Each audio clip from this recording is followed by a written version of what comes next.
why doesn't he want me?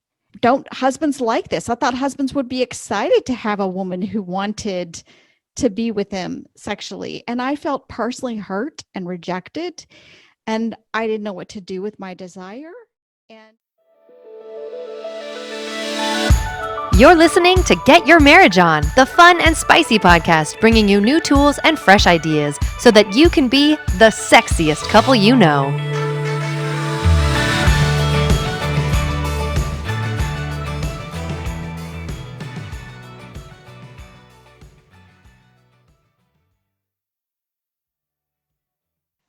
Everyone, welcome to this special episode of Get Your Marriage On. If you're the high desire wife in your marriage, then this episode is just for you. Our guest today is Jay Parker. She's the author at hotholyhumorous.com, a blog devoted to increasing intimacy, fun, and the spiritual side of intimacy and sex in your marriage. She knows a thing or two about what it's like to be a high desire wife also, as she's an expert on that topic, blogs often about it, and runs a community for high desire wives herself. So you're in for a real treat. Now, a little apology, the audio on my end of this recording was awful. So just listen to her and not me, and you'll get a lot more out of this episode. Anyway, here we go. thank you so much for having me on. And I love that this is our topic. It's something that I have some expertise on and some personal experience as well. Great. So this is a near and dear to my heart topic. I had a person write in lately saying, Dan, will you do something for high desire wives? Because I feel so lonely. Like everything out there is about, when you talk about desire differences, it's usually the husband that has the higher desire and the wife that has a lower desire, and they feel really lonely and isolated. Can you talk on that a bit? Is that a common Absolutely. feeling to have? It's a very common feeling for higher desire wives to have. There are so many messages, both in our society and also in the church culture, that tell us that men want sex, men want sex, men want sex. And then a lot of these wives, they get married and they discover, wait a minute, I want sex more than he does. Or sometimes he doesn't want it. Like he's not that interested.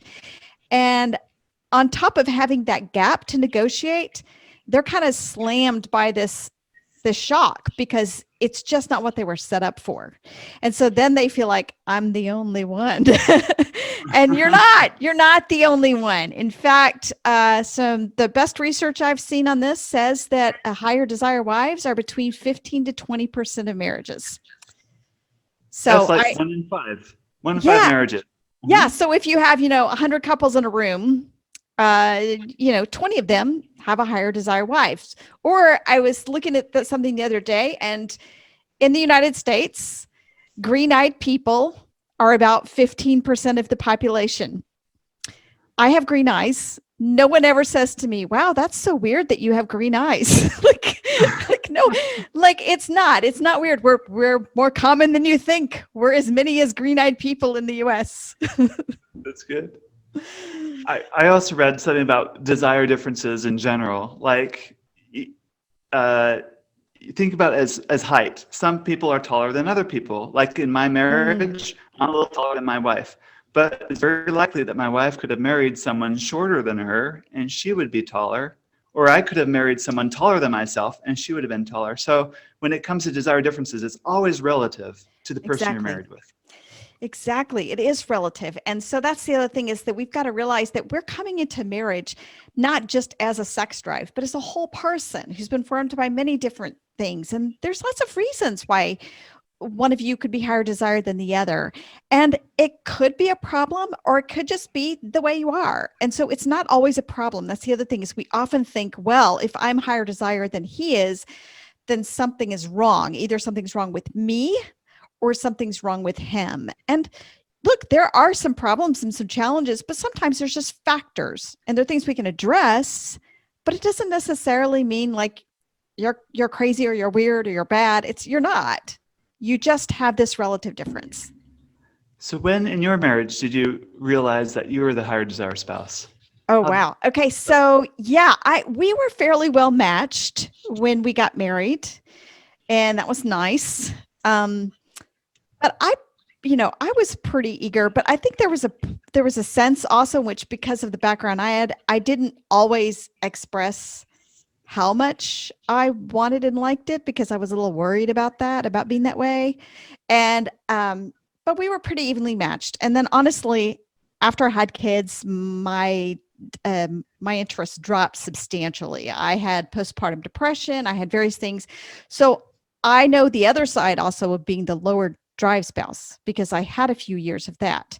And then when I came out of that, it just kind of shifted. And then over the years, it's like mine kind of kept climbing, and his lowered a little bit. And then suddenly we were like, whoa, I was like back to really there or more, and so it's probably been, I don't know, it's been several years now that we would both say that I was overall the higher desire spouse.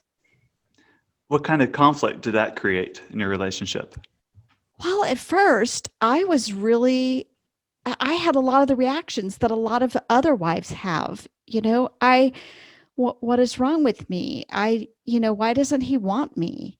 And I wouldn't, don't husbands like this? I thought husbands would be excited to have a woman who wanted to be with him sexually. And I felt personally hurt and rejected.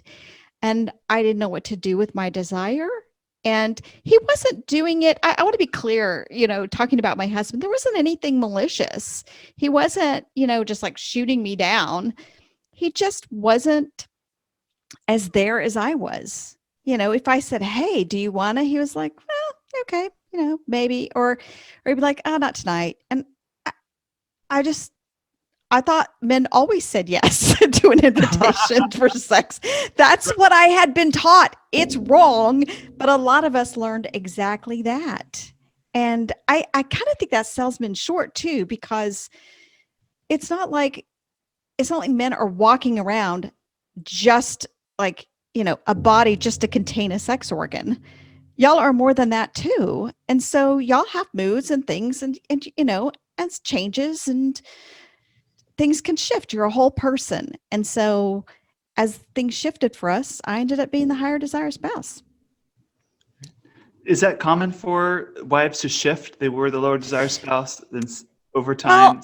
Well, so there's some research about, why does this happen? And it is true that women's interest can increase, particularly after the childbearing years. There's like this period that it can really go up more for a lot of women. And also I think that women become a little more comfortable with their sexuality. Women tend to orgasm much better when they hit about 35 or something. They kind of hit a groove on figuring out, oh, this is how to reach climax. It's not as easy for us to figure that out. And so then they start to enjoy it more and they start to crave it more. So there is some of that happening. There are also plenty of wives I've heard from who say, I got married at 19, 20, 21, 22, and I've always been the higher desire spouse.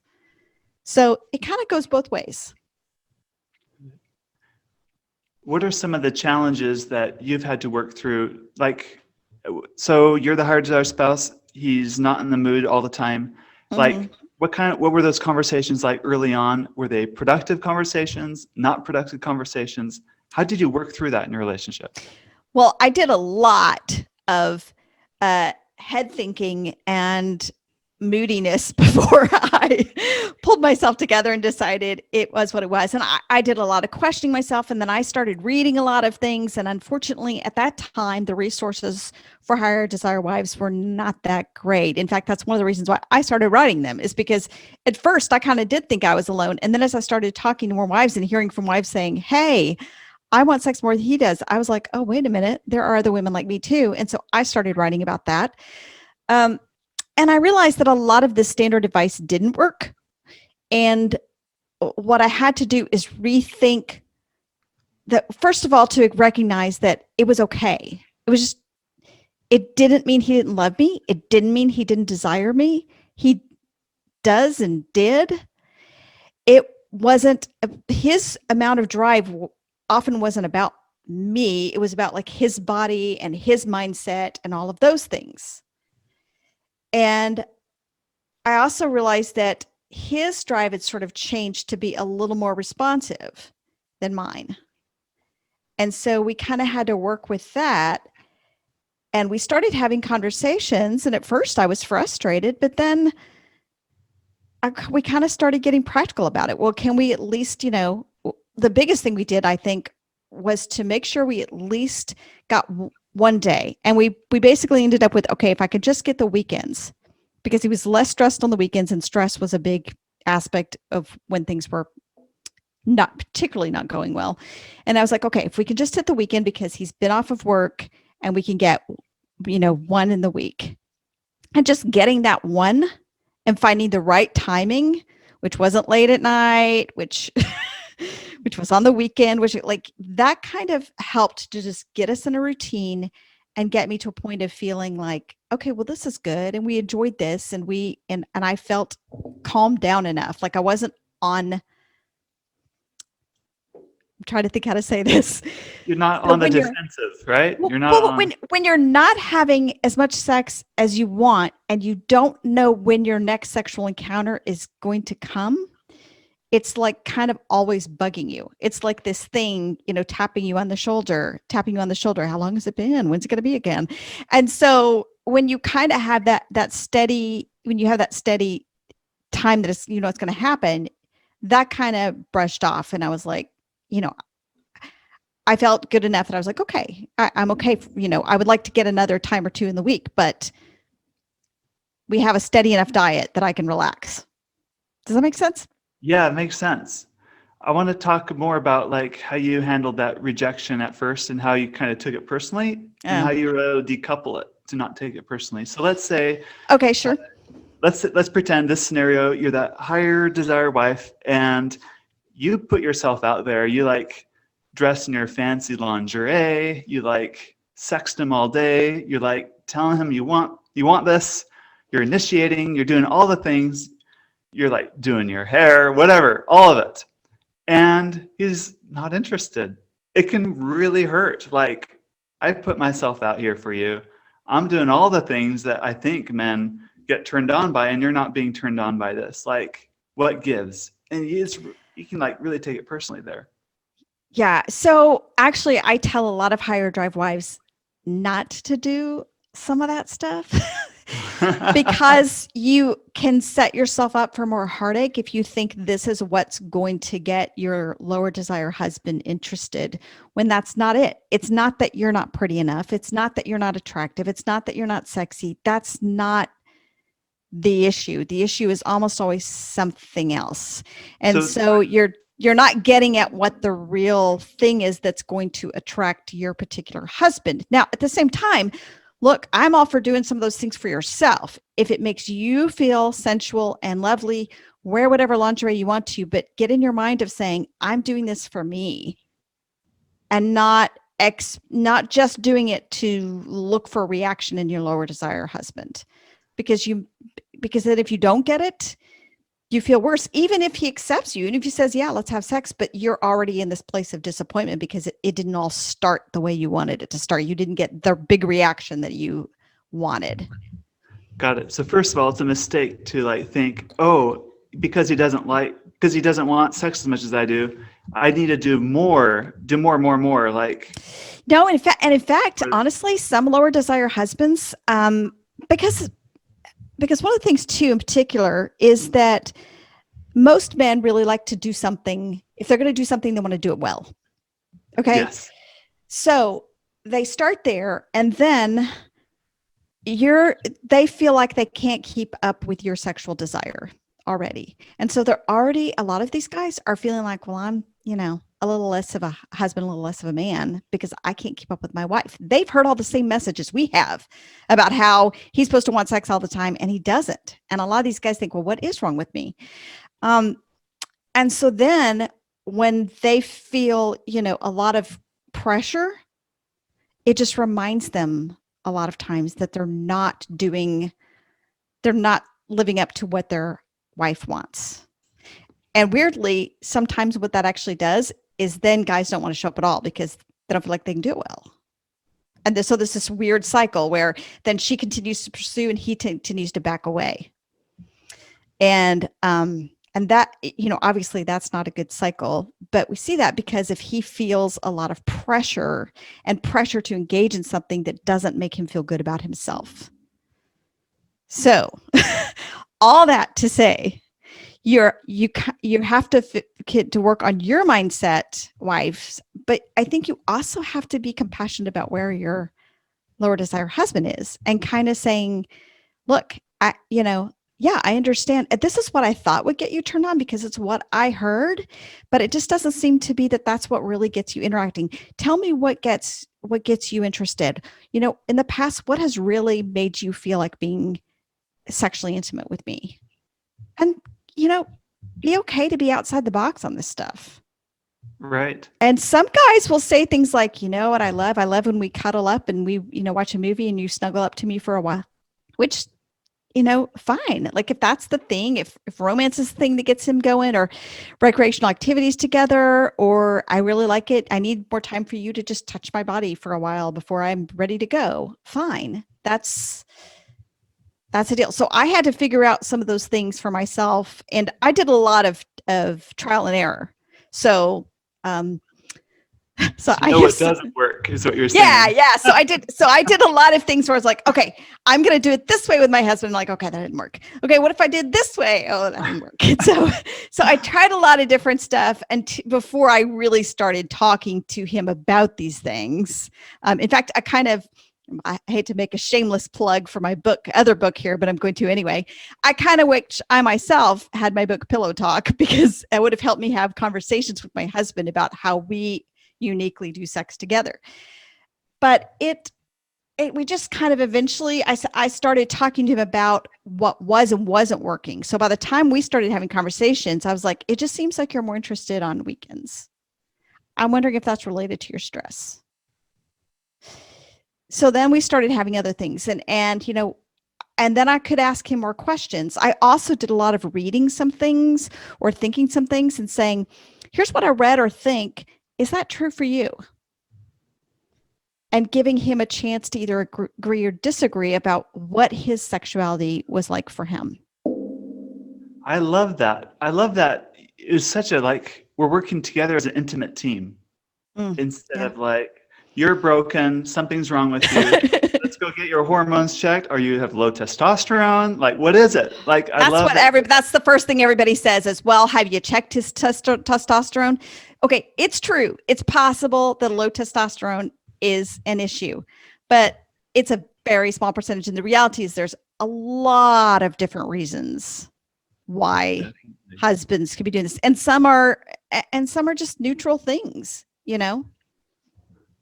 It's funny having this conversation with you, because it's the exact same thing with the other way. When it's the higher desire husband and the lower desire wife, it's the same dynamic, same kinds of approaches that don't work.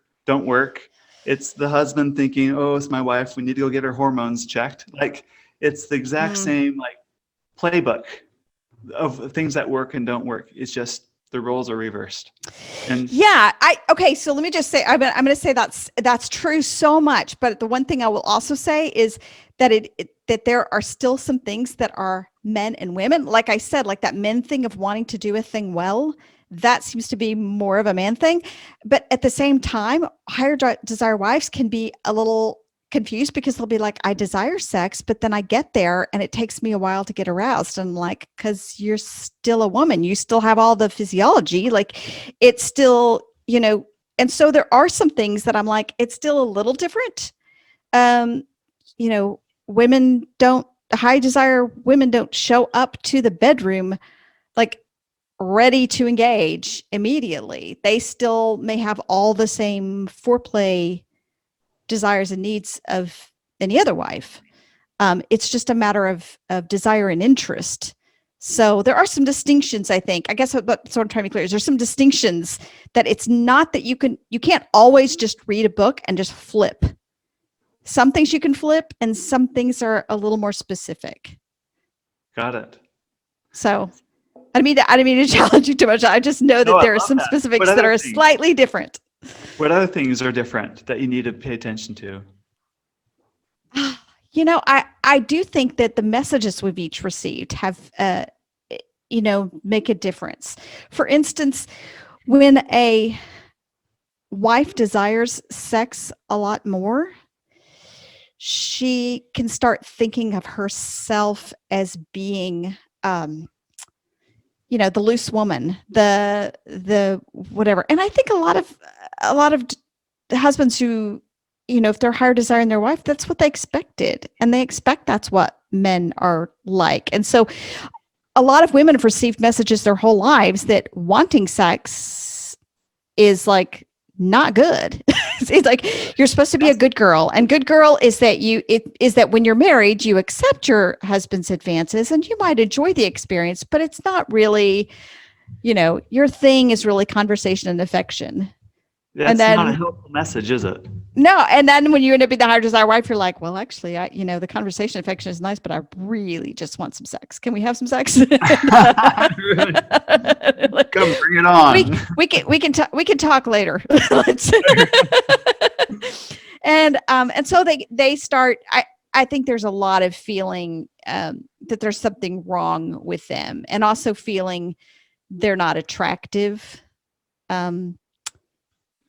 Just how rejection is felt for a husband and felt for a wife can be slightly different. I mean, you still hear all the same things like, I feel lonely, I feel unloved, I feel discouraged, I feel, whatever, all those sort of basic emotions. But I just think kind of the niche of how the self-talk happens in our heads is slightly different. Yeah, I can see how that might, especially when we live in such a sexualized culture. We already have other problems already going on, body image issues. It's like the other one you mentioned, is it okay for a wife to like want sex and like being culturally taught, no, you don't, when that's not a good idea either. So you've got a lot of things against you. And I love that. So in Song of Solomon, if you actually look at it, for one thing, like she balanced. talks. Well, she even talks twice as much as he does. So word wise, like she has more words. Now you could say, well, of course she does. She talks. She's a woman. She talks a lot. But you know what? But the thing is, like, maybe that's actually showing that she's working through all of her feelings, and sometimes there's a time where she's not interested, but she's actually very eager sometimes and saying, hey, let's go. And so she's assertive with her sexuality with her husband. And that's a beautiful thing. So are there high desire wives where they've gone through all that work within themselves to realize, sex is a good and beautiful thing. God's given me my sexuality. These sexual feelings are, I can use them for really good in my relationship, and all those things. And maybe their husband is still like, I don't know, good boy syndrome and struggling with some things. And that's why she's a higher desire spouse, because she's kind of more accepting of her own sexuality and ready for it. Yeah. So there's actually a lot of reasons. If you don't mind me naming just a few things that the research has shown that could cause some reasons for this. Yes. So like I said, low testosterone is one, but it's like one of many. And so there can be other things like sleep disturbances, aging. So testosterone actually does go down anyway when they do that. Some men actually experience some pain. Some have been shamed for their sex drive before, so they end up suppressing it, and they don't realize they could be more. They could have had bad experiences with prior relationships or purity messaging. They could feel inadequate. They can also have body image. Actually, not just body image, but one of the struggles sometimes is specifically for men, and may have problems with their genital image, that their viewpoint of their own genitals. And I know that's a big deal for guys. I think get a lot of pressure on that front. If he's seen pornography, he may not have a good sense of sexuality, or he may feel guilty when he thinks about sex because it brings up some of those things. He may also just be a passive kind of person. So some guys are just sort of passive personalities. So they'd be up for it, but they're just not going to initiate so much. And then, of course, there's stress that I mentioned. So, I mean, these are just various things. Poor diet. There's a lot of different things. Also, here's another one. So when I talk about poor diet, being overweight. So, and not just a little. I mean, look, I'm packing a few pandemic pounds myself here, but but if you're really overweight, that does have a libido effect on your body. So get pursuing better health can help. Good sleep, diet, exercise, all those good things that help with good health. All those good things for our sexual health. Yeah, and so I mean, there's just a lot of different things, and I've talked about a bunch of these, and you can just kind of get to the bottom of like what's going on. And like I said, some of the problems, for instance, if your husband is currently watching pornography and he is putting his sexual interest is going into that, then he may not have sexual interest left for his wife. Well, that's a problem. Definitely. That needs to be addressed pronto. That needs to be dealt with. But other things like stress, okay, that's something you're going to have to manage and figure out. Health and diet, that's something you can work on, but it's not like it's a terrible thing. So it just depends on what you're dealing with, on what the fix is going to be. And very often too, it's multifactored, because if it's just one thing, then the person would be aware. They would be aware that there's a problem and think, I need to do something about that. And they would be motivated, because if everything else is fine and one thing's amiss, we're usually like, oh, I need to fix that. But when you kind of overall don't feel it, you may not know where it's coming from. Got it. So you've created this community for Higher Desire wives. Can you tell us a little about that? I have. So I have a subscription community. There's a 30-day trial if you wanted to give it a shot. It's hdwives.hotholyhumors.com.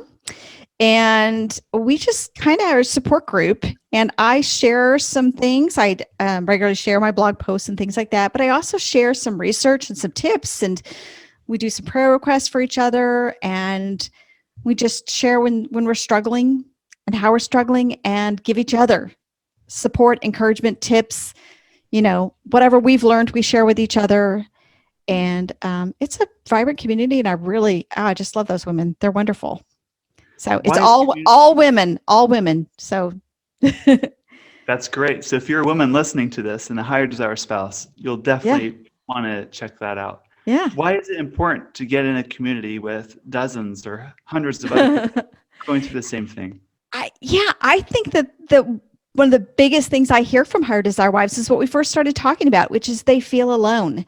And many of us Higher Desire wives have been in a social group, and there are women saying stuff about how their husbands want more sex than they do, and we feel like the odd person out. Yes. Or if you speak up and say something like, well, I really want sex more than my husband, women will turn to you and say things like, well, have you checked his testosterone? And you're like, okay, or, well, what's wrong with him? It's like, wait a minute. And so you do end up feeling like the odd person out. Now, more and more wives are starting to talk, so I think it's getting better. But a lot of women, just connecting and just knowing you're not alone, but also, getting those practical tips and that support can help you, face another day, figure out where to go next, navigate things, feel good about yourself.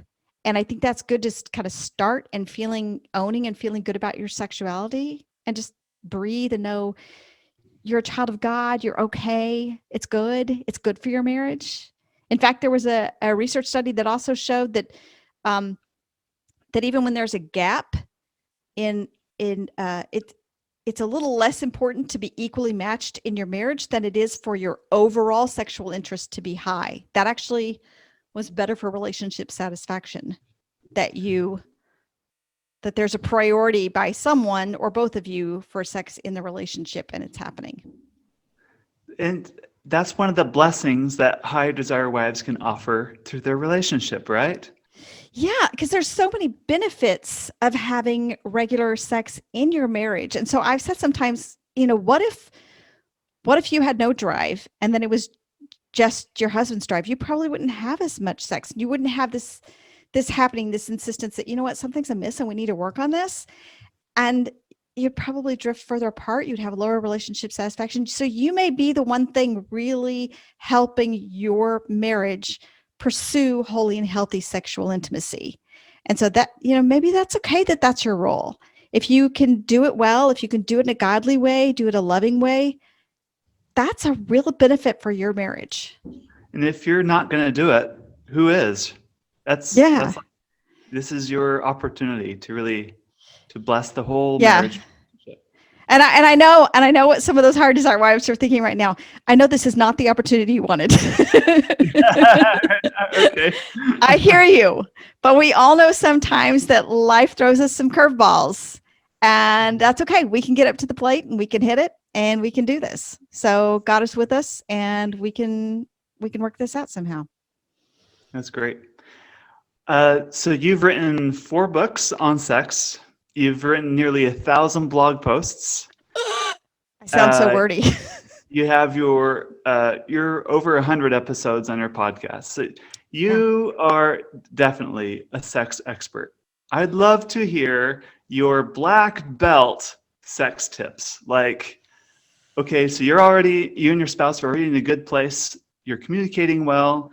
What are your tips to take sex from fairly good to like, holy cow, holy smokes, like next level?